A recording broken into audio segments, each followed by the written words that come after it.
ওয়ামা আদরাকা মা লাইলাতুল কদর, শবে কদর সম্বন্ধে আপনি কি জানেন? ক্ষমতা প্রদর্শনের রাত, ভাগ্যের রাত, সিদ্ধান্ত গ্রহণের রাত। এই রাতটি সম্পর্কে আপনি কি জানেন? কোন বিষয়টি এই রাতের মূল্য বুঝতে সাহায্য করবে? আপনি এমন এক বিশেষ ধরনের শান্তি এই রাতে অনুভব করবেন যা অন্য রাতে করেন না। তুমি যদি এই রাত না পেয়ে থাকো তাহলে শান্তি কাকে বলে তুমি সেটা জানোই না। এই রাতে আমরা কি কি জিনিস চাইবো এবং এই রাতে মূল্য সম্পর্কে হাদিসে কি বলা হয়েছে? অবশ্যই আল আজাল আল আরজাক খিলালিল আম ফিহা ইফরাকু কুল্লু আমরিন হাকিম।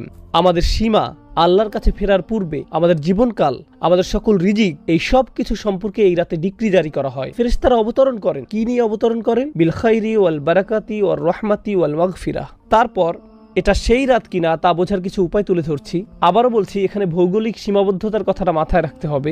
ইন্নী কুনতু উরিতু লাইলাতুল কদরি সুম্মা নুসিতুহা। এটা হলো শক্তির রাত, ভাগ্য নির্ধারণের রাত বা মহামূল্যবান রাত। কদরের অনেকগুলো সম্ভাব্য অনুবাদ রয়েছে। আজ রাত এই সূরা নিয়ে আলোচনা করার উপযুক্ত সময়, যেহেতু আমরা রমজানের শেষ 10 দিনে প্রবেশ করেছি। আমাদের ঐতিহ্যে এই রাত নিয়ে অসংখ্য অভিমত পাওয়া যায়। কেউ কেউ গণনা করে দেখেছেন 40-এর মতো অভিমত রয়েছে। আমার কাছে ব্যাপারটা মজার মনে হয়েছে, কারণ রাত হতে পারে সর্বোচ্চ 30টি, আর কোনটি সেই রাত তা নিয়ে মত রয়েছে 40টি। এ ব্যাপারে অন্যরা অভিমত গণনা করেছেন। ইমাম রাজি 9টি অভিমত গণনা করেছেন। কেউ কেউ এমনকি এই অভিমত ব্যক্ত করেছেন যে এটি 30তম রাত বা 29তম রাত অথবা 23তম, 21তম, 27তম রাত ইত্যাদি ইত্যাদি। এবং প্রবণতা নিয়ে অধ্যয়ন করার পর সম্ভাব্য এই রাত নিয়ে আমার কাছে মনে হয়েছে যে এই রাত হলো শেষ 10 রাতের যে কোনো একটি। এটি সবচেয়ে গ্রহণযোগ্য অভিমত। আর এই রাতের ব্যাপারে আমার দৃষ্টিভঙ্গি হওয়া উচিত এরকম, প্রতি বছর এই রাতের তারিখ পরিবর্তিত হয়। যে কোনো একটি রাতকে নির্ধারণ করে নেবেন না, এটি একটি চলমান লক্ষ্য। সুতরাং প্রতি বছর এটি খুঁজে পেতে চেষ্টা করুন। এর সপক্ষে প্রমাণ হলো হাদিসে এই রাতের কিছু চিহ্ন বর্ণনা করা হয়েছে। এর থেকে কয়েকটি আমি আপনাদের সামনে আলোচনা করব। ওই রাতে কি খোঁজ করতে হবে তা কোনো কোনো হাদিসে বলা হয়েছে। যেমন সাহাবারা স্বপ্নে দেখেছেন, এমনকি আজকের দিনেও কোনো কোনো বিশ্বাসী স্বপ্ন দেখে বুঝতে পারেন কোনটি সেই রাত। এটা ইলহামের মতো একটা ব্যাপার। এটা এমন নয় যে স্বপ্নে দেখে তিনি সবার জন্য অনলাইনে ঘোষণা করে দিবেন। এটা মূলত তার নিজের জন্য। তিনি বুঝতে পারেন এটাই সেই রাত। অস্বাভাবিক এক প্রশান্তি, নিস্তব্ধতা তারা অনুভব করেন। সময় এলে আমি কিছু হাদিস বর্ণনা করব আপনাদের নিকট ইনশাআল্লাহ, সেই রাতের অনুভূতিটা কেমন হয় ইত্যাদি ইত্যাদি। কিন্তু এর থেকে আসলে 100% নিশ্চিত হতে পারবেন না। অ্যান্টার্কটিকার মানুষ তো আর কদরের রাতের নিদর্শন হিসেবে ঠান্ডা বাতাস অনুভব করবে না এবং বলবে না, ও এটাই লাইলাতুল কদর। এমনটা করতে যাচ্ছে না। মানুষ বিভিন্ন ধরনের জলবায়ুতে বাস করে। যেমন যেমন স্কটল্যান্ডে যারা বাস করে সেখানকার জলবায়ু প্রধানত মেঘাচ্ছন্ন। এজন্য সকালবেলা সূর্যের তীব্র আলো সেখানে খুব একটা দেখা যায় না। তাই এভাবে বলা কঠিন যে অমুক অমুক নিদর্শনগুলো একেবারে পরিষ্কারভাবে লাইলাতুল কদরের প্রতি নির্দেশ করছে। কিছু কিছু নিদর্শন এই রাতের প্রতি সম্বন্ধযুক্ত করা হয়েছে, তবে এটা হার্ড কোনো সায়েন্স নয়। তবুও আমি আবারও আমার নিজেকে এবং আপনাদেরকে স্মরণ করিয়ে দিতে চাই, এই রাতের খোঁজ করা খুবই গুরুত্বপূর্ণ এক অনুসন্ধান। এটা এত বড় একটি ব্যাপার যে আল্লাহ সম্পূর্ণ একটি সূরা, একটি বা দুইটি আয়াত নয়, আল কোরআনের সম্পূর্ণ একটি সূরা উৎসর্গ করেছেন শুধু এই উদ্দেশ্যে। আর এটাই কেবল নয়, সূরা দুখানের শুরুতে তিনি আবারও এই রাতের কথা বলেছেন। 44 নম্বর সূরার প্রথম প্যাসেজ শুধু এই রাতের জন্য তিনি উৎসর্গ করেছেন। এই রাত কিসের প্রতি আভাস দেয়? কেন এই রাত গুরুত্বপূর্ণ?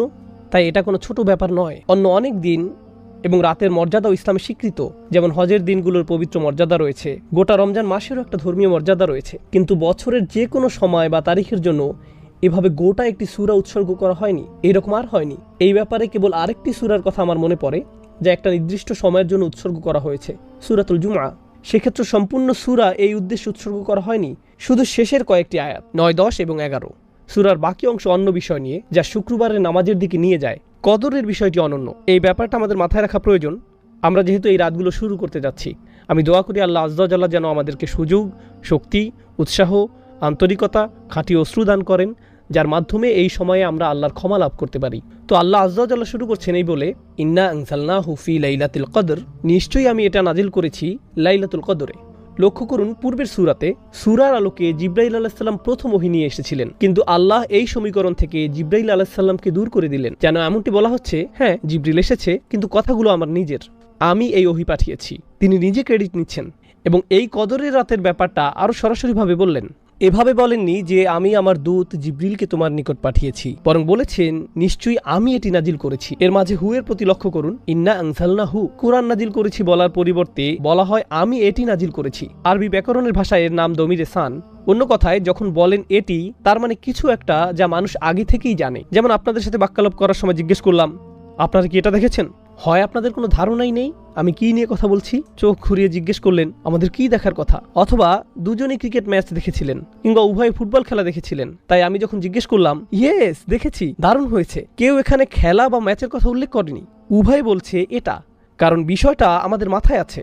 যখন আল্লাহ বলছেন ইন্না আনজালনা হু, আমি এটা নাজিল করেছি, এর দ্বারা ইঙ্গিত করছে যে কোরআন অবতীর্ণ হওয়া কালে এই ব্যাপারটা সবার মাথায় ছিল। কোরআন তখন বিস্ময়কর এক ব্যাপার হয়ে দাঁড়িয়েছিল। যখন কেউ বলেছিল তুমি কি এটা শুনেছ, এমন কথা শুনলে মক্কার মানুষরা কোরআন ছাড়া আর অন্য কিছুর কথা ভাবতে পারে না। কবিতা, ছন্দ বা কোনো গল্পের কথা তাদের মাথায় আসতো না, এমনকি শত্রুদের মাথায়ও না। কোরআন গোটা শহরে ছড়িয়ে পড়েছিল। তাই আল্লাহ যখন বলছেন এটি, তখন বিশ্বাসী অবিশ্বাসী সবাই বুঝতে পেরেছিল এখানে এটি বলতে কোরআনকে বোঝানো হয়েছে। বিষয়টা কোরআনের আভিজাত্য এবং শক্তিমত্তার তারিফ করছে, যে কোরআনের নামও উল্লেখ করার প্রয়োজন পড়ছে না, মানুষ এমনিতেই বুঝতে পারছে কি নিয়ে কথা বলা হচ্ছে। তাহলে ধারণাটি এর মাঝে এসে গেছে ইন্না আনজালনাহু, আমি এটা নাজিল করেছি। ইন্না আনজালনাহু এর ব্যাখ্যায় ইবনে আব্বাস রাদিয়াল্লাহু তাআলা আনহু থেকে আরেকটি আকর্ষণীয় মত পাওয়া যায়। মতটি হলো খুবই চমৎকার। আল্লাহ আযজা ওয়া জাল্লা সম্পূর্ণ কোরআন অবতীর্ণ করেন। আল্লাহ আযজা ওয়া জাল্লা সপ্তম আকাশ থেকে প্রথম আকাশে এক রাতে, এই কদরের রাতে, তারপর প্রথম আকাশ থেকে দীর্ঘ 23 বছরে অল্প অল্প করে রাসূলুল্লাহ সাল্লাল্লাহু আলাইহি সাল্লামের উপর অবতীর্ণ করা হয়। সুতরাং ওহী এসেছে দুই পর্যায়ে। ইনজাল অর্থাৎ সম্পূর্ণ ওহী অবতীর্ণ হয় সপ্তম আকাশ থেকে প্রথম আকাশে এক রাতে, এরপর 23 বছরে অল্প অল্প করে পৃথিবীতে নাজিল হয়। আর এই অভিমতটি ইবনে আব্বাস রাদিয়াল্লাহু তাআলা আনহুর উপর আরোপ করা হয়। স্কলাররা বিশ্বাস করেন তিনি এটা রাসূলুল্লাহ সাল্লাল্লাহু আলাইহি সাল্লামের কাছ থেকে শিখেছেন। এর কারণ হলো একজন সাহাবী হিসেবে ইবনে আব্বাস রাদিয়াল্লাহু তাআলা আনহুর পক্ষে সপ্তম বা প্রথম আকাশে কি হচ্ছে তা জানা সম্ভব নয়। এগুলো অদৃশ্য জগতের ব্যাপার। এই অদৃশ্য জগতের ব্যাপারে তার পক্ষে আত্মবিশ্বাসের সঙ্গে মন্তব্য করা একমাত্র তখনই সম্ভব যখন তিনি এগুলো রাসূলুল্লাহ সাল্লাল্লাহু আলাইহি সাল্লাম থেকে জেনে থাকবেন। অন্যথায় তিনি অদৃশ্য জগৎ সম্পর্কে এরকম মন্তব্য করার দুঃসাহস দেখাতেন না। অদৃশ্য জগৎ নিয়ে আত্মবিশ্বাসের সঙ্গে একমাত্র কথা বলতে পারেন রাসূলুল্লাহ সাল্লাল্লাহু আলাইহি সাল্লাম, যাকে অদৃশ্য জগৎ সম্পর্কে জানানো হয়েছিল। যদি কোনো সাহাবী অদৃশ্য জগৎ নিয়ে কথা বলেন, বিশেষ করে ইবনে আব্বাস রাদিয়াল্লাহু তাআলা আনহুর মতো জ্ঞানী সাহাবীর ক্ষেত্রে, তাহলে আমাদের বিশ্বাস যে তিনি সেটা রাসূলুল্লাহ সাল্লাল্লাহু আলাইহি সাল্লামের কাছ থেকে শিখেছেন। তিনি হয়তো সরাসরি রাসূল সাল্লাল্লাহু আলাইহি সাল্লামকে উদ্ধৃত করছেন না, বরং তার নিজের মতো করে বলেছেন। এজন্য এ ধরনের বর্ণনাকে বলা হয় মারফু, অর্থাৎ এই জ্ঞান রাসূল সাল্লাল্লাহু আলাইহি সাল্লামের কাছ থেকে অর্জন করা হয়েছে। এই সূরার প্রথম আয়াতটি কিভাবে ব্যাখ্যা করা হবে এই নিয়ে আরেকটি অভিমত পাওয়া যায়। এটাকে এমনভাবে ব্যাখ্যা করা যায়, আমি কদরের রাতে এটি পাঠানো শুরু করেছি, অর্থাৎ মহানবী সাল্লাল্লাহু আলাইহি সাল্লামের প্রতি কোরআন অবতীর্ণ হওয়া শুরু করে এই রাতে। কেউ কেউ যুক্তি দেখান এখানে হু আগের সূরা ইকরা বিইসমি রাব্বিকাল্লাযী, এটা হলো আল্লাযী খালাক, সেই ওহী আমি কদরের রাতে নাজিল করেছি। তাহলে এটি ওইটার প্রতি ইঙ্গিত করছে। এই সূরা অধ্যয়নকালে গুরুত্বহীন আরেকটি অভিমত পাওয়া গেছে। এটা আসলে তেমন কোনো বিষয় না, তারপরেও আমি একাডেমিক উদ্দেশ্যে তা উল্লেখ করছি। কেউ কেউ এই অভিমত ব্যক্ত করেছেন যে এই লাইলাতুল কদর রমজান মাসের প্রতি নির্দেশ করছে না, এটা শাবান মাসের মধ্যরাতের প্রতি নির্দেশ করছে। কারণ কয়েকটি বর্ণনা আয়েশা রাদিয়াল্লাহু তাআলা আনহার প্রতি আরোপ করা হয়, যেখানে তিনি শাবান মাসের ফজিলতের কথা উল্লেখ করেছেন। একে লাইলাতুল মুবারাকাও বলা হয়। তাই তারা এই অভিমত ব্যক্ত করেছেন যে সম্ভবত এটি রমজান মাসের কথা বলছে না, এটা শাবান মাসের মধ্যরাত সম্পর্কে বলছে। কিন্তু এই অভিমতটি সরাসরি বাতিল করে দেয়া হয়েছে। এর বহু কারণ আছে, আমি শুধু একটি কারণ বলছি। আল্লাহ সুস্পষ্টভাবে কোরআন সম্পর্কে বলেছেন শাহরু রমাদান আল্লাযী উনজিলা ফীহিল কুরআন, রমজান মাস, এই মাসেই কোরআন অবতীর্ণ করা হয়েছে। রমজান মাসের প্রতিটি রাত কোরআন অবতীর্ণের মাসের অন্তর্গত। তাই আল্লাহ যেহেতু বলছেন আমি এটি লাইলাতুল কদরে অবতীর্ণ করেছি, সুতরাং লাইলাতুল কদর কেবল রমজান মাসেই হওয়া সম্ভব। এই দুইটি একে অপরের সাথে ওতপ্রোতভাবে জড়িয়ে আছে, একে অন্যভাবে দেখার অবকাশ নেই। এখন আমি কদর শব্দের অর্থ নিয়ে কিছু কথা শেয়ার করতে চাই। 3 ভাবে কদর শব্দের ব্যাখ্যা করা যায় বা চিন্তা করা যায়। 3 ভাবে কদর শব্দের ব্যাখ্যা করা যায়। এই বিশ্লেষণ আমাদেরকে সূরার কাঠামো এবং এর অর্থ বুঝতে সাহায্য করবে ইনশাআল্লাহু তাআলা। আরবিতে কদর শব্দের একটি অর্থ হলো নিরূপণ করা, কিয়াস করা, কোনো কিছুর সীমা নির্ধারণ করে দেয়া। তাকদীর বলতে কোনো কিছুর চৌহদ্দি ঠিক করে দেয়া বোঝায়। কুরআনের অন্যত্র এসেছে কদ্দারনাহু মানাজিলা, আমরা চাঁদের জন্য বিভিন্ন পর্যায়ে নিরূপণ করে দিয়েছি। সুতরাং একভাবে এটাকে ব্যাখ্যা করা হয়েছে এভাবে যে সূরা দুখানের সাথে মিলে যায়, একটু পরে সেটা নিয়ে আলোচনা করব। এই রাতে আল্লাহ বছরের বাকি সময়ের বড় বড় সিদ্ধান্তগুলো পাঠিয়ে থাকেন এবং সমস্ত ভালো সিদ্ধান্তগুলো, সব ভালো ভালো সিদ্ধান্তগুলো, বড় বড় সিদ্ধান্তগুলো পাঠিয়ে থাকেন। কে কি অর্জন করবে, কে কোন ধরনের সুখ সমৃদ্ধি লাভ করবে, কোন কোন বাচ্চা জন্মগ্রহণ করবে, কোন কোন বিবাহ সংঘটিত হবে, কোন কোন ভালো বা খারাপ ঘটনা ঘটবে, কে কে ইসলাম গ্রহণ করবে, কে শান্তিতে মারা যাবে, যাই হোক না কেন এই সমস্ত সিদ্ধান্তগুলো আল্লাহর সবই জানেন। কিন্তু ফেরেশতারা এই রাত থেকে এগুলোর বাস্তবায়ন শুরু করে। সরকারের যেমন বাজেট থাকে এবং সেই বাজেটের বাস্তবায়ন থাকে, এটা সেই রাত যে রাতে আল্লাহর সিদ্ধান্তগুলো পাঠানো হয় এবং ফেরেশতাদের মাধ্যমে এগুলোর বাস্তবায়ন করা শুরু হয়। এটা হলো লাইলাতুল কদরের একটি অর্থ। এর আলোকে আমি সূরাতুদ দুখান থেকে কয়েকটি আয়াত পড়ছি। হামিম ওয়াল কিতাবিল মুবিন। হামিম সুস্পষ্ট কিতাবের কসম। ইন্না আনসালনাহু ফি লাইলাতিন মুবারাকাহ। আমি একে অবতীর্ণ করেছি এক বরকতময় রাতে। এমন রাত যে রাতে কল্যাণের শুধু বৃদ্ধিই ঘটে, আপনার প্রত্যাশার চেয়েও বেশি কল্যাণের প্রকাশ ঘটতে থাকে। এই শব্দটি মাথায় রাখুন। মুবারাকা মানে এমন কিছু যাকে বহুগুণে বৃদ্ধি পাওয়ার ক্ষমতা দেয়া হয়েছে। মুবারাকের অর্থ এটাই, এমন কিছু যা বর্তমান থাকে এবং বহুগুণে বৃদ্ধি পায়। এই ধারণার কাছে আমরা আবার ফিরে আসবো সূরা কদর শিখতে থাকা অবস্থায়। এই বহুগুণে বৃদ্ধি পাওয়াটা দেখতে পাবো, আর সেটা হবে মুবারাকার তাফসীর। কেন এই রাতে সওয়াব বহুগুণে বৃদ্ধি পায়? ইন্না কুন্না মুনজিরিন, নিশ্চয়ই আমি সতর্ককারী। ফিহা ইউফরাকু কুল্লু আমরিন হাকিম, সেই রাতে প্রত্যেক প্রজ্ঞাপূর্ণ সিদ্ধান্ত আলাদা করা হয় এবং বিতরণ করা হয়। আল্লাহ বলছেন এই রাত সিদ্ধান্ত নেয়ার রাত। কদর মানে ভাগ্য, সীমা এবং সেই সিদ্ধান্তগুলো এখন আল্লাহ আজ্জা জাল্লা কর্তৃক জারি করা হয়েছে। আমরিন মিন ইনদিনা, আমার আদেশক্রমে। ইন্না কুন্না মুরসিলিন, আমি প্রেরণ করি। রহমাতাম মির রব্বিক ইন্নাহু হুয়াস সামিউল আলিম, অর্থাৎ এই সমস্ত আদেশ আল্লাহর দয়া এবং ভালোবাসার বহিঃপ্রকাশ। এইগুলো আল্লাহর কাছ থেকে ভালোবাসাপূর্ণ আদেশ। এই রাতে যে সিদ্ধান্তগুলো আসে সেগুলো ধ্বংসের সিদ্ধান্ত নয়, দুর্যোগ বা এরকম কিছু নয়। সিদ্ধান্তগুলো আল্লাহর পক্ষ থেকে দয়া, ভালোবাসা এবং স্নেহের প্রকাশ। এই অংশটা গুরুত্বপূর্ণ। ইন্নাহু হুয়াস সামিউল আলিম, তিনি সর্বশ্রোতা এবং সর্বজ্ঞানী। আপনার অন্তরে কি হচ্ছে, কি দোয়া করছেন, বিশেষ করে এই রাতে আল্লাহ তার সবকিছুই শুনছেন। সূরাতুদ দুখানের এই আয়াতগুলোতে তিনি এটাই বলছেন। আমাদের মনে এই সম্পর্কে কোনো দ্বিধা থাকা যাবে না। রব্বিস সামাওয়াতি ওয়াল আরদ ওয়া মা বাইনাহুমা ইন কুনতুম মুকিনিন, যিনি আসমান সমূহ, জমিন এবং এ দুয়ের মধ্যবর্তী সবকিছুর রব, যদি তোমরা দৃঢ় বিশ্বাস পোষণকারী হও। কদরের দ্বিতীয় অর্থ হলো মানাজিল বা শারাফ, আভিজাত্য, সম্মান। এই রাত্রি ব্যাপক সম্মানের। কেন? ব্যাপারটাকে এভাবে ভাবতে পারেন, সবচেয়ে সম্মানিত ফেরেশতা জিবরাইল আলাইহিস সালামের আগমন ঘটে এই রাতে। তিনি আল্লাহর সবচেয়ে সম্মানিত বই কুরআন নিয়ে আগমন করেছিলেন, আর তিনি সবচেয়ে সম্মানিত রাসূলকে এটি প্রদান করেন সবচেয়ে সম্মানিত রাতে। অতএব এই সবগুলো সম্মান এবং গৌরব এসে একত্রিত হয় লাইলাতুল কদরে। মনে হয় যেন প্রথম আয়াতটি ইন্না আনজালনাহু ফি লাইলাতুল কদর বর্ণনা করছে যে কেন এই রাত্রি এত সম্মানের এবং এত গৌরবের। এখন পর্যন্ত আমি ভাগ্য এবং সম্মান অর্থের ব্যাখ্যা করেছি। কদর বা কুদরতের আরেকটি অর্থ হলো ক্ষমতা। সুতরাং এই রাতে আমাদের আল্লাহর ক্ষমতার উপর পরিপূর্ণ বিশ্বাস থাকা উচিত যে তিনি সবকিছু পরিবর্তনের ক্ষমতা রাখেন। আমাদের ভাগ্য পরিবর্তনের ক্ষমতা রাখেন, আমাদের আচরণ পরিবর্তনের ক্ষমতা রাখেন, বিভিন্ন কার্যাবলী সম্পাদনের ক্ষমতা দান করেন। কারণ এই রাতকে আল্লাহ বরকতময় করেছেন অস্বাভাবিক শক্তি দিয়ে। এই রাতটি আল্লাহর অলৌকিক ক্ষমতা প্রকাশের রাত। মানব জাতিকে শুরু থেকে বিস্ময়কর সকল মিরাকল প্রদান করার পর আল কোরআন প্রদান করা হয় এই রাতে, আল্লাহর সবচেয়ে শক্তিশালী কালাম। তাই আমাদের আরো বিশ্বাস থাকা উচিত আল্লাহ যে অলৌকিকভাবে আমাদের দোয়ার জবাব প্রদান করেন অন্য যে কোনো রাতের চেয়ে। আরো একটি বিরল অভিমত আমি পেয়েছি, খুবই ইন্টারেস্টিং, আর তা হলো কদর দ্বারা ভিড় করা বোঝায় বা কোনো কিছু যখন সংকুচিত হয়ে পড়ে। এই অর্থটা আমরা সূরাতুল ফজরেও দেখেছি, ওয়া আম্মা ইযা মাবতালাহু ফাকাদার আলাইহি রিজকাহ, এবং যখন তাকে পরীক্ষা করা হয় অথবা রিজিক সংকুচিত করে দেন। এখানে কবদ এর পরিবর্তে কদর ব্যবহার করা হয়েছে। তাই কেউ কেউ বলছেন এই রাতে এত বেশি ফেরেশতার আগমন ঘটে যে এ ব্যাপারে একটা হাদিসও আছে, কিভাবে ফেরেশতারা পৃথিবীর মোট বালুকণার চেয়েও বেশি পরিমাণে এই রাতে অবতরণ করেন। এখান থেকে ইঙ্গিত পাওয়া যায় অন্য কোনো কারণে এই ফেরেশতারা পৃথিবীতে নামেন না। পৃথিবীতে অনেক ফেরেশতা এমনিতে আছেন, কিন্তু এই রাতে তিনি অনেক বেশি ফেরেশতা পাঠিয়ে থাকেন যাদের আসলে আকাশে থাকার কথা। এই পৃথিবীতে তারা আগমন করেন শুধু এই রাতের জন্য। তিনি সারা পৃথিবী জুড়ে এত বেশি পরিমাণে ফেরেশতা পাঠান যে ফেরেশতাদের ভিড় জমে যায়, শয়তানি শক্তির জন্য কোনো জায়গা আর অবশিষ্ট থাকে না। আমি যে চারটি অর্থ আপনাদের নিকট উপস্থাপন করলাম এর মধ্যে অবশ্যই সবচেয়ে বেশিবার উল্লেখিত অর্থটি সূরাতুদ দুখানের আলোকে। তা হলো এই রাতটি ভাগ্য নির্ধারণের রাত। এই রাতে বছরের অবশিষ্ট সময়ে কি কি হবে তার সিদ্ধান্তগুলো নেওয়া হয়। এখন মানবজাতির জন্য আল্লাহর সবচেয়ে মহান সিদ্ধান্ত যা ছিল সর্বশেষ কিতাব নাজিল, সেটাও এই রাতের অংশ। এখন ফায়ামবাগি আন তুআদ্দা লাইলাতুল কদরে ঈদা নুজুলিল কুরআন। এখন এই ব্যাপারে সাধারণ বিষয়, যাক্কিরহুম বি আইয়ামিল্লাহ, মানুষকে আল্লাহর দিনসমূহ স্মরণ করিয়ে দিন। আল্লাহর দিনগুলোর মাঝে এক্ষেত্রে রাত সবচেয়ে মূল্যবান রাত হলো কোরআনের রাত অর্থাৎ লাইলাতুল কদর। তিনি বলেন এটা মূলত মুফাসসির ইবনুল আশুর বলেন এই রাতকে কোরআনের ঈদ হিসেবে মনে করা উচিত, যেন এটা কোরআনের বর্ষপূর্তি যা আমরা এই রাতে উদযাপন করছি। এখন ওয়ামা আদরাকা মা লাইলাতুল কদর, শবে কদর সম্বন্ধে আপনি কি জানেন? ক্ষমতা প্রদর্শনের রাত, ভাগ্যের রাত, সিদ্ধান্ত গ্রহণের রাত। এই রাতটি সম্পর্কে আপনি কি জানেন? কোন বিষয়টি এই রাতের মূল্য বুঝতে সাহায্য করবে?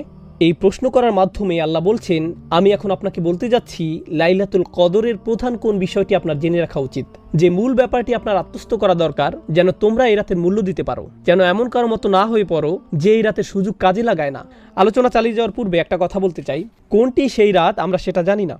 এর পিছনে কিছু বিজ্ঞতা আপনাদের সাথে শেয়ার করতে চাই, যা বিশেষ করে ইমাম রাজি এবং অন্যান্যরা বলেছেন। আল্লাহ কেন আমাদেরকে রাত্রি নির্দিষ্ট করে জানালেন না? এমন একটি বর্ণনাও আছে যে রাসূল সাল্লাল্লাহু আলাইহি সাল্লাম রাত্রির কথা মনে করলেন, কিন্তু এরপর তাকে ভুলিয়ে দেওয়া হয়। ইমাম রাজি ব্যাপারটাকে রাসূল সাল্লাল্লাহু আলাইহি সাল্লামের জীবনের আরেকটি ঘটনার সাথে তুলনা করেন। এক ব্যক্তি ঘুমাচ্ছিল, রাসূল সাল্লাল্লাহু আলাইহি সাল্লাম আলী রাদিয়াল্লাহু তাআলা আনহুকে বললেন লোকটিকে নামাজ পড়ার জন্য জাগিয়ে দিতে। তো আলী রাদিয়াল্লাহু তাআলা আনহু লোকটির কাছে গিয়ে তাকে নামাজের জন্য জাগিয়ে দিলেন। আলী তখন জিজ্ঞেস করলেন, সাধারণত আপনি নিজেই এই ধরনের কাজ করতে পছন্দ করেন, আপনি আমাকে কেন করতে বললেন? আমি সব সময় দেখেছি ভালো কাজ করার কোনো সুযোগ দেখলে অন্য কাউকে বলার পূর্বে আপনি নিজেই তা করেন। আমি কৌতূহলী, আপনি এই কাজ কেন আমাকে দিয়ে করালেন? তখন তিনি বললেন, যদি আমি তাকে জাগাতাম আর সে অলসতা প্রদর্শন করত, সে আমার কথা না শুনে আমাকে ঘুমের ঘরে সরিয়ে দিত, তখন সেটা কুফরি হয়ে যেত। সে যদি তোমার প্রতি বিরক্তি প্রকাশ করত, তাহলে প্রমাণ হতো সে শুধু অলস। সে যদি আমার কথা না শুনতো, তাহলে সেটা অনেক বড় একটা ব্যাপার হতো। ও আলামু আন্না ফীকুম রাসূলুল্লাহ, এই ব্যাপারটা মাথায় রেখে চিন্তা করুন, আমরা যদি জানতাম আজ লাইলাতুল কদর কিন্তু আমরা মিস করলাম, তখন এটা হবে বিশাল এক অপরাধ। গোটা একটা সূরা নাজিল হবার পর যে এই রাতের মর্যাদা কত বেশি, কিন্তু ইমানদার ব্যক্তি যদি এমন করে, ধুর আজ ভালো লাগছে না, তখন সেটা হতো ভয়ঙ্কর এক অপরাধ। কারণ এই রাতের মর্যাদা যেমন বিশাল, তেমনি একে ভুলে যাওয়া বিশাল অপরাধ। এটা আসলে আল্লাহর দয়া যে তিনি সেই দরজা উন্মুক্ত করেননি, তিনি বলেননি এটা হলো সেই রাত, আর কোনো সমস্যা নেই। আল্লাহ আমাদেরকে তাদের অন্তর্ভুক্ত করুন যারা বিনয়ের সাথে এই রাতের অনুসন্ধান করে এবং খুঁজে পায়। যাই হোক, এখন লাইলাতুল কদরের প্রথম উপকারিতা, লাইলাতুল কদরি খায়রুম মিন আলফি শাহর। শবে কদর হলো 1000 মাস অপেক্ষা শ্রেষ্ঠ। কেউ কেউ এই 1000 মাসকে আক্ষরিক অর্থেই নিয়েছেন এবং গণনা করে বের করেছেন 1000 মাস সমান সমান 83 বছর 4 মাস। সুতরাং আজকে যদি শবে কদর হয় আর আপনি ফজরের নামাজ আদায় করেন, তাহলে আপনি 83 বছরের জন্য ছুটি নিতে পারেন। না না, এমনটা নয়। এই আয়াতের অর্থ এটা নয়, এই আয়াতের অর্থ এটা নয়। আরেকটি ব্যাপার যেটা লক্ষণীয়, আল্লাহ তাআলা বিভিন্ন পরিমাপে সময়ের উল্লেখ করেন, যেমন হাজার বছর, আলফা সানাতিন, কখনো যোগ করেন মিম্মা তাউদ্দুন, তোমাদের গণনার হিসেবে। অন্য কথায় এই আয়াতে এই অর্থটাও এখানে সুপ্ত আছে যে তোমাদের গণনার হিসেবে 1000 মাস থেকেও এই রাত উত্তম। 80 বছরের কিছু বেশি মূলত একজন স্বাভাবিক মানুষের আয়ুষ্কাল। সুতরাং আল্লাহ বলছেন যে তোমাদের গণনার হিসেবে এই রাতটি গোটা একটি জীবনকালের চেয়ে উত্তম। এই রাতটি কাজে লাগাও, তাহলে তুমি গোটা একটি জীবনকাল কাজে লাগালে। সুবহানাল্লাহ। আমরা এখানে বাৎসরিক এই বছর থেকে পরের বছর পর্যন্ত সিদ্ধান্তগুলো নিয়ে ভাবছি, আর আল্লাহ আজ্জা জাল্লাহ যেন বলছেন, হ্যাঁ এই রাত্রি এতটাই অভিজাত এবং শক্তিশালী যে এই রাত্রি তোমাদের বাকি জিন্দেগির গতিপথ ঠিক করে দিতে পারে। লাইলাতুল কদরি খায়রুম মিন আলফি শাহর। এটা শুধু এমন না, আপনার 1 রাকাত নামাজ 1000 মাস 1 রাকাত নামাজ পড়ার সমান। একবার জিকির করা এভাবে 1000 মাস জিকির করার সমান। যদিও এই ব্যাপারটা খুবই চমৎকার, এই আয়াত আরও যে ব্যাপক অর্থ প্রকাশ করে তা হলো এই একটি রাত একটি সম্পূর্ণ জীবনকাল থেকেও শ্রেষ্ঠ। তাই আন্তরিকভাবে আমাদেরকে এই রাত ইবাদতে কাটাতে হবে, যেন আমরা নিজেদের মধ্যে ইতিবাচক পরিবর্তন নিয়ে আসতে পারি এবং আশা করব যে আমাদের বাকি জীবন আল্লাহর রহমতে আশীর্বাদ পুষ্ট হয়ে উঠবে। এটা কদরের প্রথম মূল্য। প্রসঙ্গত আরবিতে কদরের একটি অর্থ হলো মূল্য, এটা দামি রাত। তাই লাইলাতুল কদরি খায়রুম মিন আলফি শাহর বলার মাধ্যমে প্রথম প্রশ্নের জবাব দেওয়া হলো এই রাতের মূল্য কি? এটা যদি দামি রাত হয় তাহলে এর দাম কত? 1000 মাসের চেয়েও বেশি। প্রসঙ্গত খায়রুম মিন তিনি বলেননি কত গুণ বেশি, এটা কি 1000 মাসের চেয়ে 1000 গুণ বেশি উত্তম? তিনি এখানে সংখ্যা নির্ধারণ করে দেননি, বলেছেন এটা 1000 মাসের চেয়েও উত্তম, অর্থাৎ 1000 মাস শুধু আপনার গণনায়, এর সীমা আরও বেশি। যদি বলা হতো লাইলাতুল কদরি মিসলু আলফি শাহর, কদরের রাত 1000 মাসের মতো, কিন্তু বলা হয়েছে 1000 মাসের চেয়ে উত্তম, তাহলে কদরের একটি মানে হলো মূল্য, আর এর মূল্য বলে দেওয়ার মাধ্যমে এর জবাব দেওয়া হলো এটা 1000 মাসের চেয়েও উত্তম। কদরের আরেকটি অর্থ হলো ডিক্রি বা আল্লাহর আদেশ, যা সব কিছুর জন্য আসে। তাই পরবর্তী আয়াতে কদরের অন্য এই অর্থটি নিয়ে কথা বলা হয়েছে, তানাজ্জালুল মালাইকাতু ওয়ার রূহ ফিহা বিইজনি রাব্বিহিম মিন কুল্লি আমরিন। সে রাতে ফেরেশতা ও রূহ তাদের রবের অনুমতি ক্রমে, বাইবেলে যাকে হোলি স্পিরিট বলা হয়েছে, কোরআন তাকে অভিহিত করে রূহ নামে, মানে জিব্রাইল আলাইহিস সালাম। তাহলে ফেরেশতারা অবতরণ করেন, সাথে স্পেশাল গেস্ট জিব্রাইল আলাইহিস সালাম, ওহী নাজিলের আসল স্টার, সকল ফেরেশতাদের মধ্যে যিনি শুরুতে কোরআন নিয়ে এসেছিলেন। সেই মহান ফেরেশতা নিজেই আবার কুরআন বার্ষিকী উদযাপন উপলক্ষে পৃথিবীতে অবতরণ করেন। একবার চিন্তা করে দেখুন, আমরা কি নিয়ে কথা বলছি? মুতাঈন সাম্মা আমিন, সবার মান্যবর, সেখানকার বিশ্বাসভাজন। শুধু তিনি নন, তার অরিজিনাল টিম যারা কোরআন নাজিলের সময় দলে দলে নেমে আসতেন, তারা সবাই কদরের রাতে পৃথিবীতে অবতরণ করেন। ইনিই সেই জিবরিল আলাইহিস সালাম, যিনি মূসা আলাইহিস সালাম, ঈসা আলাইহিস সালামের নিকট কিতাব নিয়ে এসেছিলেন, ওয়া আইয়াদনাহু বিরূহিল কুদুস, এবং যিনি রাসূলুল্লাহ সাল্লাল্লাহু আলাইহি সাল্লামের নিকট ওহী নিয়ে আসতেন। আজকে তিনি আমাদের মাঝে, তার সকল অনুসারীরাও এবং অন্য সব ফেরেশতারা, তারা বিভিন্ন ডিপার্টমেন্টে কাজ করে। প্রথম আকাশে যেমন ফেরেশতারা আছেন, দ্বিতীয় আকাশে আছেন, তৃতীয় আকাশে আছেন, এভাবে সব আকাশে আছেন। ফেরেশতাদেরকে বিভিন্ন কাজের জন্য নিয়োগ করা হয়। যেমন 2 জন আমাদের গার্ড দিয়ে থাকেন, 2 জন আমাদের কর্মের হিসাব রাখেন, ফেরেশতারা আরশের চারপাশে ইস্তেগফাররত থাকে, ফেরেশতারা বিভিন্ন রকমের কাজ করেন। কদরের রাতে সব ফেরেশতাদের তাদের নিজস্ব কাজ থেকে মুক্তি দিয়ে দুনিয়াতে পাঠানো হয়। এমনকি জিব্রাইল আলাইহিস সালাম অবতরণ করেন ইনদা সিদরাতিল মুনতাহা, সিদরাতিল মুনতাহার নিকট থেকে, যেখানে তার মাকাম, যেখানে তিনি আমিন, তিনি সেখান থেকে এই রাতের জন্য অবতরণ করেন। তো তিনি বলছেন সবাই অবতরণ করেন বিইজনি রব্বিহিম, তাদের প্রভুর অনুমতিক্রমে। এই ব্যাপারটা বোঝা গুরুত্বপূর্ণ। ফেরেশতাদের নিজস্ব দায়িত্ব রয়েছে, আল্লাহ তাদেরকে তাদের কাজ থেকে মুক্তি দিয়ে এই রাতের জন্য প্রেরণ করেন। এই জন্য বিইজনি রব্বিহিম এখানে গুরুত্বপূর্ণ। তিনি বলেন মিন কুল্লি আমর, আল্লাহর আদেশে তারা আসেন সকল বিষয় নিয়ে, সকল সিদ্ধান্ত নিয়ে। তার মানে এটা যদি স্বাস্থ্য সংক্রান্ত ব্যাপার হয়, ব্যক্তিগত কোনো ব্যাপার হয়, পারিবারিক ইস্যু, যুদ্ধ সংক্রান্ত ব্যাপার, আধ্যাত্মিক ব্যাপার, শারীরিক ব্যাপার, অর্থনৈতিক ব্যাপার, যে ব্যাপারই হোক না কেন, আল্লাহর আদেশে তারা সব ধরনের ব্যাপার সমাধান করতে আসেন এবং মানুষকে সব ইস্যুতে সাহায্য করেন। আল্লাহর কদরের ঘোষণা দিয়ে, আল্লাহর রাজকীয় আদেশের ঘোষণা দিয়ে এই রাতে তাদের জন্য যারা এর সন্ধান করে। তাহলে ফেরেশতারা আমাদের চারপাশে ভেসে বেড়ান, আমাদের সকল স্থান প্লাবিত করে ফেলেন। তারা আমাদেরকে তাই দিতে প্রস্তুত যা আল্লাহ আমাদের জন্য লিখে রেখেছেন। এটাই হলো তানাজ্জালুল মালাইকাতু ওয়ার রূহ ফিহা বিইজনি রাব্বিহিম মিন কুল্লি আমরিন। প্রসঙ্গত এই আয়াতের বর্তমান কাল নির্দেশ করে এমনটা যে শুধু প্রথমবার হয়েছিল তা নয়, অর্থাৎ যেবার কুরআন নাজিল হয়েছিল এমনটি ঘটতেই থাকে। কারণ এই প্রশ্নটি বিভিন্ন তাফসীরে উত্থাপন করা হয়েছিল, লাইলাতুল কদর কি শুধু একবারের জন্য, নাকি এটি প্রতি বছর ঘটবে? প্রতি বছর কি এভাবে ফেরেশতারা অবতরণ করবে? আল্লাহ এখানে বলেননি ফেরেশতারা অবতরণ করেছিল, বরং তিনি বলেছেন তারা অবতরণ করে। মানে এটি একটি চলমান প্রক্রিয়া। আল্লাহ এই উপহারটি মানবজাতিকে প্রতি বছর প্রদান করেন। ومعنى بإذن ربهم أن هذا التنزيل كرامة أكرم الله بها المسلمين بأن أنزل لهم في تلك الليلة جماعات من الملائكة وفيهم أشرفهم। দলে দলে ফেরেশতারা অবতরণ করেন, এটি মুসলমানদের প্রতি আল্লাহর একটি উপহার। কথা বলছিলাম বিইজনি রব্বিহিম মিন কুল্লি আমর নিয়ে। কিছু কিছু তাফসীরকারক আরও বলেছেন তারা আল্লাহর আদেশের হেফাজত করে। আল্লাহ তার নির্দেশ জারি করেছেন, এখন ফেরেশতারা নিশ্চিত করবেন যে এই নির্দেশগুলো বাস্তবায়িত হয়েছে। এখন দ্রুত শেষ আয়াত নিয়ে কথা বলবো। আমরা এই আয়াতে প্রবেশ করার পর দেখব আল্লাহ আযজা ওয়া জাল্লা কদরের আরেকটি অর্থ এখানে প্রদান করেছেন, সীমা নির্ধারণ করা। কদ জাআলাল্লাহু লিকুল্লি শাইইন কদর, আল্লাহ সব কিছুর জন্য একটি পরিমাণ স্থির করে রেখেছেন। যদি খেয়াল করেন তাহলে দেখবেন প্রথম উত্তর ছিল লাইলাতুল কদরের মূল্য নিয়ে, দ্বিতীয় উত্তর ছিল লাইলাতুল কদরের আদেশ জারি নিয়ে, তৃতীয় উত্তর হলো লাইলাতুল কদরের সীমা নিয়ে। সীমা মানে এই রাত কতক্ষণ পর্যন্ত থাকে, এটাও কদরের আরেকটি অর্থ। আমাকে এমনকি আপনাদের নিকট এই সূরার গঠন বিন্যাস উপস্থাপনও করতে হবে না। এই প্রশ্ন করার পর প্রতিটি আয়াত কদর সম্পর্কে, ইন্না আনজালনাহু ফি লাইলাতুল কদর ওয়া মা আদরাকা মা লাইলাতুল কদর, প্রতিটি আয়াত অনন্য কিছু তথ্য দিচ্ছে। আবার বলছি, একটি আয়াতের মূল্য নিয়ে যা 1000 মাসের চেয়ে উত্তম, একটি আয়াত ভাগ্য নির্ধারণ নিয়ে, এটাও কদরের অর্থ, আরেকটি আয়াত সীমা নিয়ে।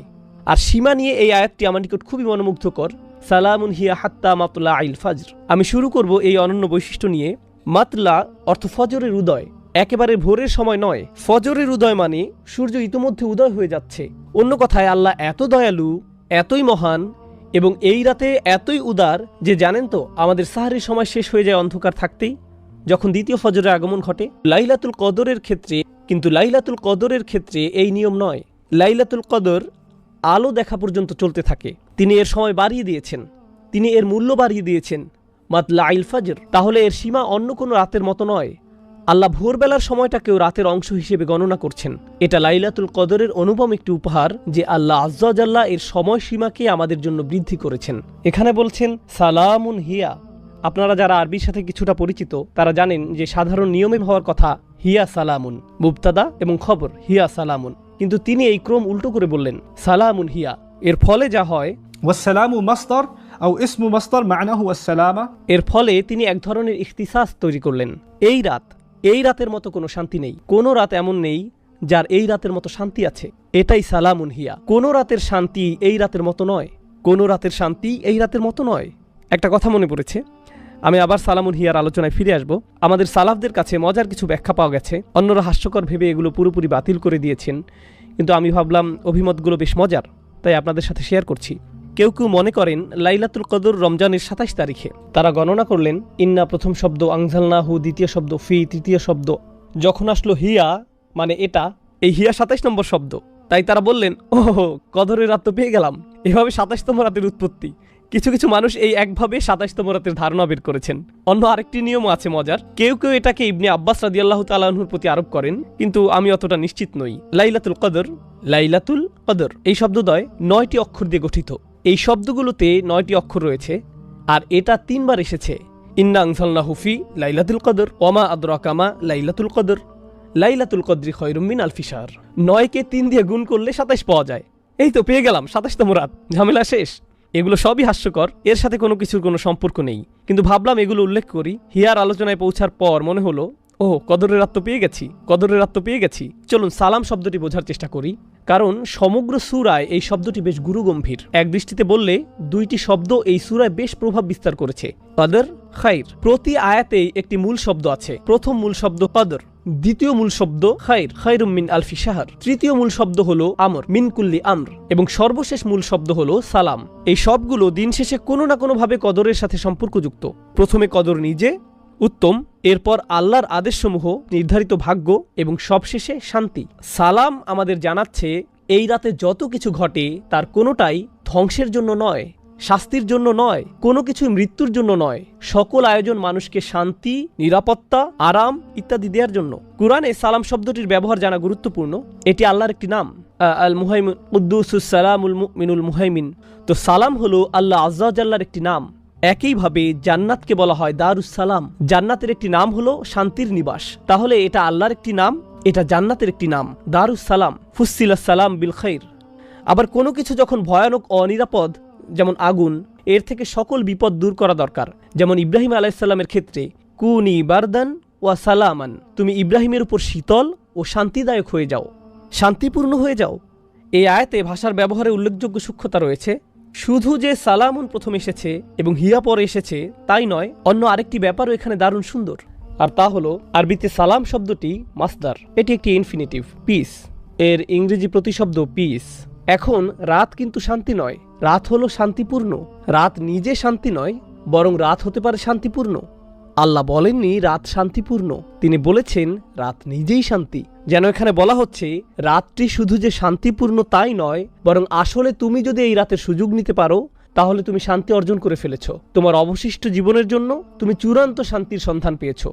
তুমি যদি এই রাত না পেয়ে থাকো তাহলে শান্তি কাকে বলে তুমি সেটা জানোই না। এখানে এমনি একটি বিবৃতি, মুবালাগা বিবৃতি দেয়া হয়েছে, সালামুন হিয়া হাত্তা মাতলাইল ফজর। একইভাবে সালামকে এখানে আদেশ হিসেবে বিবেচনা করা যায়। যেমন উদাহরণস্বরূপ আমরা বলি চুপ থাকো বলার পরিবর্তে চুপ থাকো একটি আদেশ, কিন্তু শিক্ষক এটাও বলতে পারেন সাইলেন্স, অথবা একজন বিচারক বলতে পারেন অর্ডার। তিনি বলেন না শৃঙ্খলা বজায় রাখো, তিনি শুধু বলেন অর্ডার। সুতরাং কখনো কখনো আদেশ দিতে নাউন ব্যবহার করা হয়। এই অর্থ মাথায় রেখে সালামুন হিয়া পড়লে সালামুন হিয়া হাত্তা মাতলাইল ফজর এর অর্থ হয় তোমরা ভালো চাইলে শান্তি বজায় রাখো। এই রাতে কোনো মারামারি নয়, তর্ক বিতর্ক নয়। আমি আমার ফেরেশতাদের পাঠিয়েছি, ডিক্রি জারি করেছি, এই রাতের মতো মূল্যবান কোনো রাত নেই। তোমরা ভালো চাইলে এই রাতে আল্লাহর নিকট সম্পূর্ণরূপে আত্মসমর্পণ করো।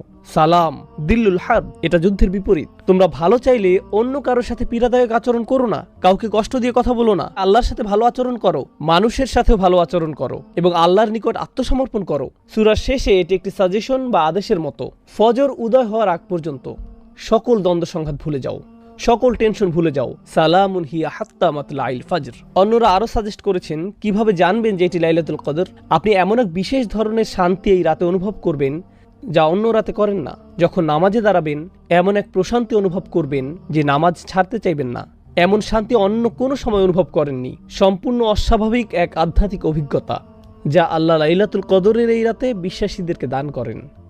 এখন কিছু বিষয় বর্ণনা করব যেগুলো আমরা লাইলাতুল কদরে অনুসন্ধান করি, যা শুরুতে পড়ার কথা ছিল, আমি এখন সেগুলো পড়ছি। এই রাতে আমরা কি কি জিনিস চাইব এবং এই রাতে মূল্য সম্পর্কে হাদিসে কি বলা হয়েছে। অবশ্যই আল আজাল আল আরজাক খিলালিল আম ফিহা ইফরাকু কুল্লু আমরিন হাকিম, আমাদের সীমা, আল্লাহর কাছে ফেরার পূর্বে আমাদের জীবনকাল, আমাদের সকল রিজিক, এই সব কিছু সম্পর্কে এই রাতে ডিক্রি জারি করা হয়। ফেরেশতারা অবতরণ করেন, কি নিয়ে অবতরণ করেন? বিল খাইরি ওয়াল বারাকাতি ওয়াল রহমাতি ওয়াল মাগফিরাহ, তারা অবতরণ করেন সকল কল্যাণ নিয়ে, বারাকাহ নিয়ে, আল্লাহর দয়া এবং তার ক্ষমা নিয়ে। প্রসঙ্গত আমি আগে যেমন বলেছিলাম, সম্ভবত এই রাতে যেসব ফেরেশতা অবতরণ করেন তাদেরকে পাঠানো হয় শুধু এই রাতের জন্য, অন্য কোনো সময় তাদের আগমন ঘটে না। বিশেষ করে এটা জিবরিল আলাইহিস সালামের জন্য আরও বেশি সত্য। তারপর এটা সেই রাত কিনা তা বোঝার কিছু উপায় তুলে ধরছি। আবারও বলছি, এখানে ভৌগোলিক সীমাবদ্ধতার কথাটা মাথায় রাখতে হবে। ইন্নী কুনতু উরিতু লাইলাতুল কদরি সুম্মা নুসিতুহা, এই হাদিসে রাসূল সাল্লাল্লাহু আলাইহি সাল্লাম বলেন, আমাকে লাইলাতুল কদর দেখানো হয়েছিল, পরে আবার আমাকে ভুলিয়ে দেওয়া হয়। ওয়াহিয়া ফিল আশরিল আওয়াখির, এর অবস্থান শেষ 10 রাতে। ওয়াহিয়া তালকাতু বালজাতুলা হাররা ওয়ালা বারিদা, বেশি গরম বা বেশি ঠান্ডা না। কানা ফিহা কামরান ইয়াফদাহু কাওয়াকিবুহা, যেন আলোকিত চাঁদ নক্ষত্রগুলোকে আড়াল করে আছে। এই রাতে শয়তান বের হতে পারে না। হাত্তা ইয়াখরুজু ফাজরুহা, অর্থাৎ ফজর পর্যন্ত কোনো শয়তান বের হতে পারে না। আত-তামানিনা, যেমন বলি সালামুন হিয়া হাত্তা মাতলাইল ফাজর, ফজর উদয় হওয়া পর্যন্ত শান্তি, ফজর পর্যন্ত শান্তি। এর অর্থ হলো মানুষ এই রাতে অস্বাভাবিক শান্তি অনুভব করে। তারাবিতে যোগ দিলে দেখবেন এই রাতে কেউ বিরক্ত হয় না, কেউ হাত পা নেড়ে কোনো বিরক্তি প্রকাশ করে না, বাচ্চারাও দুষ্টামি করছে না। নিশ্চয়ই এর কোনো কারণ আছে। এরপর তিনি বলেন, লাইলাতুল কদর লাইলাতুন তালকা লা হাররা লা বারিদা তুসবিহু আশ-শামসু ইয়াওমাহা হামরা দাঈফা, কেউ কেউ বলেন নরম বাতাস প্রবাহিত হয়। This is রাওয়াহু ইবনু খুসাইমা ওয়া সাহাহাহু আল-বানি। পরের দিন সূর্য কেমন জানি লাল বর্ণ ধারণ করে। সূর্য উদয় হওয়ার সময় একটু লাল আকৃতি ধারণ করে। উদয় হওয়ার সময় এতে তীব্রতা দেখা যাবে না। قد يري الله الإنسان الليلة في المنام, এমনও হতে পারে এটি কোন রাত আল্লাহ ইমানদারদেরকে তার স্বপ্নে দেখাতে পারেন। অনেক সাহাবীর ক্ষেত্রে এমনটা ঘটেছিল। তারপর রাসূল সাল্লাল্লাহু আলাইহি সাল্লাম বলেন, إن الملائكة تلك الليلة أكثر في الأرض من عدد الحصى। এটাও ইবনে খুজামা বর্ণনা করেছেন। এই রাতে পৃথিবীতে ফেরেশতাদের সংখ্যা মানে পৃথিবীর ক্ষুদ্র বালুকণার চেয়েও বেশি হয়। তো এগুলো শুধু কয়েকটি নিদর্শন। পরিশেষে আমি রাসূল সাল্লাল্লাহু আলাইহি সাল্লামের আরেকটি হাদিস শেয়ার করতে চাই লাইলাতুল কদর নিয়ে। মান কামা লাইলাতুল কদরি ঈমানান ওয়া ইহতিসাবান গুফিরা লাহু মা তাকাদ্দামা মিন যামবিহি, যে কেউ কদরের রাতে দাঁড়াতে পারে অর্থাৎ নামাজ পড়ে, তাহলে সবচেয়ে ভালো যে কাজ করতে পারেন লাইলাতুল কদরে রাত শুরু হলে তা হলো সালাত আদায় করা। আরও সেরা যা করতে পারেন সিজদায় দোয়া করতে থাকুন, আল্লাহর কাছে কান্নাকাটি করুন। এরপর রাসূল সাল্লাল্লাহু আলাইহি সাল্লাম শুধু নামাজ পড়তে বলেননি, তিনি সেই নামাজের কিছু বৈশিষ্ট্য বর্ণনা করেছেন। চলুন সেই বৈশিষ্ট্যগুলো ব্যাখ্যা করি। একটা হলো ঈমানান, যে আল্লাহর সামনে নামাজ পড়ল ঈমান সহকারে, অর্থাৎ শুধু ঈমান নিয়ে নয়, সে সম্পূর্ণরূপে জানে যে আমার জীবনের সবচেয়ে সেরা জিনিস হলো এই নামাজ। সে ব্যক্তির এত বেশি আত্মবিশ্বাস আছে, আল্লাহর উপর নির্ভরতা আছে এই নামাজে, যার কোনো তুলনা হয় না। 1 নম্বর।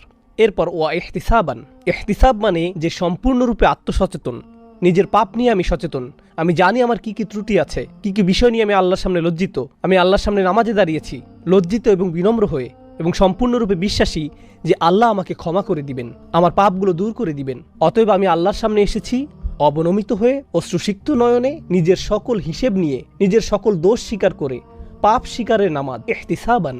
যদি এটা করতে পারেন গুফিরা লাহু মা তাকাদ্দামা মিন যামবিহি, যত ধরনের অসম্মানজনক পাপই আপনার থাকুক না কেন, সমস্ত পাপ নিশ্চিতভাবে ক্ষমা করে দেওয়া হবে। সকল পাপ ক্ষমা করে দেওয়ার গ্যারান্টি দেওয়া হয়েছে আমরা যদি এরকম একটি মন নিয়ে আল্লাহর সামনে নামাজে দাঁড়াতে পারি। এই ধরনের নামাজ বেশ কঠিন সবাই মিলে একত্রে আদায় করা। এই ধরনের নামাজ অনেক সহজ যদি আপনি একা একা আদায় করেন।